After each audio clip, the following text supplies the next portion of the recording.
ये है वो 3 साल की बच्ची यादन्या जो कि अब इस दुनिया में नहीं है। ये है वो 24 साल का विजय जिसने उस 3 साल की बच्ची के साथ पहले दुष्कर्म किया और फिर पत्थर से सर कुचलकर उसकी जान ले ली।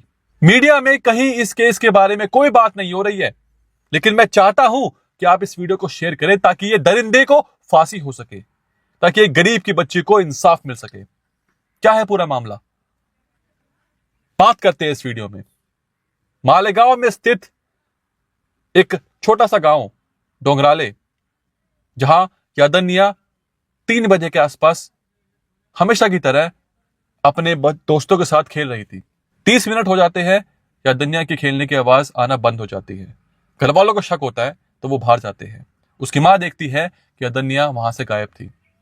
इतने में उसके पिता भी आ जाते हैं और दोनों यादन्या को ढूंढने लगते हैं। घर घर जाकर पूछते हैं कि क्या आपने मेरी बेटी को देखा? अभी तो वो यहाँ पे खेल रही थी, वो तब से गायब है। हर जगह पूछा, हर जगह जांच करी, लेकिन कहीं से कुछ सुराग नहीं मिला। फिर पुलिस को फोन किया जाता है। पुलिस मौका वारदात पर आती है और छानबीन करना शुरू कर देती है। लेकिन इन सभी भीड़ के बीच में यादन्या का कातिल भी मौजूद था, विजय। विजय दरअसल नाटक करता है, रोने का ढोंग करता है और यादन्या को ढूंढने का एक ढोंग रचता है। वो ये दिखाता है कि वो यादन्या को ढूंढ रहा है, लेकिन असल में विजय ही यादन्या का कातिल होता है। टावर है, वहां पर जाकर भी छानबीन कर लीजिए। इसके बाद पुलिस वहां पर पहुंचती है तो वो देखती है कि मोबाइल टावर के पीछे झाड़ियों के पास यादन्या का शव मिलता है। यादन्या के जिस्म पर, उसके बदन पर चोट के निशान थे। देखकर ही पता लग गया था कि यादन्या के साथ दुष्कर्म हुआ है और उसका चेहरा पूरी तरह कुचला हुआ था। जिसके बाद पुलिस वहां खेल रहे यादन्या के दोस्तों से, यानी कि वो छोटे छोटे बच्चों से, 4 साल के, 5 साल के, 9 साल के, उन बच्चों से पूछते हैं अपने यादन्या को किसी के साथ जाते हुए देखा। इतने में एक बच्चा बोलता है, विजय अंकल, विजय अंकल। जिसके बाद पुलिस विजय से पूछताछ करती है। ये वही विजय है जो ढोंग कर रहा था भीड़ में कि यादन्या कहां है, यादन्या को ढूंढने का नाटक कर रहा था। जिसके बाद जब पुलिस विजय को रिमांड पर लेती है तो विजय पोपट की तरह सारी बातें बोलने लगता है, कबूल करता है कि मैंने ये सब यादन्या के पिता से बदला लेने के लिए किया। उसने बताया कि कुछ रोज पहले उसकी यादन्या के पिता से किसी बात को लेकर लड़ाई हो गई थी। दोनों के बीच बहुत कहासुनी के बाद से ही विजय के दिमाग में यादन्या के पिता के लिए नफरत पैदा हो गई। वो चाहता था कि यादन्या के पिता को भारी चोट पहुंचाई जाए। विजय एक दिहाड़ी मजदूर था। वो पास के इलाके में मजदूरी का काम करता था। एक रोज वो नशे में धुत होकर जब यादन्या को बच्चों के साथ खेलते हुए देखता है, उसके दिमाग में ये घटिया वारदात करने की सोचती है।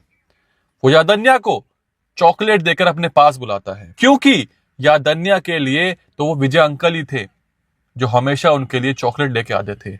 लेकिन उस रोज विजय के इरादे कुछ और थे। वो यादन्या को चॉकलेट देकर अपने पास बुलाता है और फिर उस 3 साल की बच्ची के साथ दुष्कर्म करता है और उसके बाद बगल में पड़े एक भारी से पत्थर से उसका सर कुचल देता है और फिर उस पत्थर को यादन्या के शव के पास रख देता है। ये बोलता है कि मैं चाहता था कि जब यादन्या का बाप अपनी बच्ची की लाश देखे और उस पत्थर को देखे तो उसके दिल में दर्द हो। ये सोच थी उस विजय की। बदला लेना था बाप से, तो उस बच्ची का क्या कसूर था? उस बच्ची ने किसी का क्या बिगाड़ा था? फिलहाल पुलिस ने विजय को हिरासत में ले लिया है, उसके ऊपर कार्रवाई चल रही है। डोंगराले के लोग, पूरे मालेगांव के लोग इस वक्त कोर्ट के बाहर मौजूद है, अनशन कर रहे हैं, धरना दे रहे हैं और यादन्या के लिए इंसाफ की मांग उठा रहे हैं। लेकिन पुलिस उन्हीं लोगों को मार के भगा रही है। अरे जब इस देश में रातों रात सरकार बदल सकती है, जब इस देश में रातों रात नोटबंदी हो सकती है, जब इस देश में रातों रात लॉकडाउन लग सकता है, तो क्या इस देश में रातों रात किसी बलात्कारी को फांसी नहीं हो सकती?